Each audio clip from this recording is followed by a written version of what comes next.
안녕하세요. 김안과병원 성형외과 센터 전문의 백영화입니다. 오늘은 안검 외반에 대해서 설명해 드리고자 합니다. 안검 외반을 처음 들으신 분도 계시고 안검 내반과 헷갈려 하시는 분들도 많으십니다. 오늘은 눈꺼풀이 겉으로 까지는 안검 외반에 대해서 알아보도록 하겠습니다.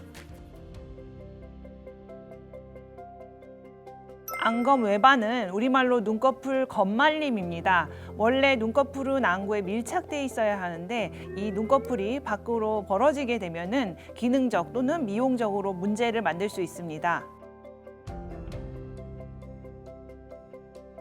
안검 외반은 눈꺼풀이 제 위치에 있으려고 하는 힘이 약해지거나 아니면 밖에서 당기는 힘이 강할 때 발생할 수가 있습니다. 힘이 약해지는 경우는 노화에 의해서 피부나 눈꺼풀 태가 늘어진 경우에 발생할 수 있습니다. 반면 젊으신 분들한테서도 안면 마비가 발생할 경우 근육이 전반적으로 아래쪽으로 처지면서 눈꺼풀이 겉으로 벌어지는 현상이 발생할 수 있습니다.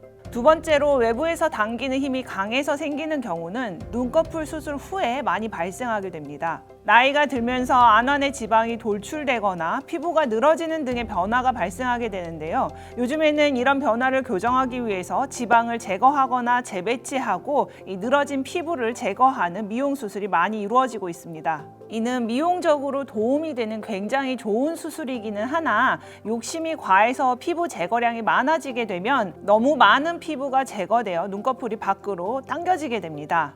따라서 약간의 노화를 교정하려다가 눈꺼풀이 겉으로 말리게 되어 오히려 수술 전보다도 못한 결과를 가져오는 경우가 종종 있습니다. 눈꺼풀이 안구에 밀착하여 눈을 보호해주는 기능이 감소하게 되므로 눈물, 충혈, 눈곱 등의 염증 증상이 발생할 수 있습니다. 대표적으로 눈을 감아도 각막과 결막이 노출되어 안구 건조증 증상과 각막의 상처가 유발될 수 있습니다. 그리고 눈꺼풀 내측에 위치한 눈물점이 눈꺼풀과 함께 벌어짐으로써 눈물 배출에 장애가 생기게 되고 결국 눈물 흘림으로 고생하시는 분들이 많습니다. 자극 증상이 심하지 않고 미용적으로 크게 문제가 되지 않을 경우에는 안약이나 인공 눈물, 안 연고를 평상시 또는 취침 시에 사용함으로써 조절할 수 있습니다. 그러나 노출에 의한 염증이 심하거나 많이 보기 안 좋을 경우 수술적 교정을 권해드리고 있습니다.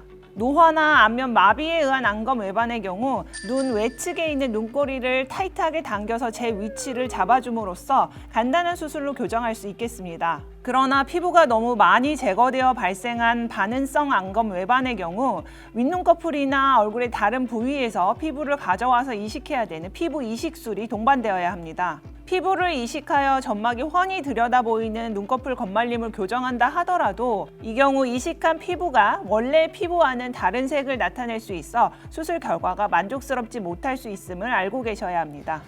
오늘은 안검 외반에 대해서 알아보았습니다. 눈꺼풀이 속으로 말려서 발생한 안검 내반도 불편하지만 겉으로 벌어져서 발생한 안검 외반도 상당히 불편감을 동반합니다. 눈 관련 성형술의 경우 눈꺼풀 구조에 익숙한 성형외과 전문의에게 수술을 받으시는 것이 안검 외반과 같은 부작용을 줄이고 합병증에 적절히 대처할 수 있는 좋은 방법이 될 수 있습니다.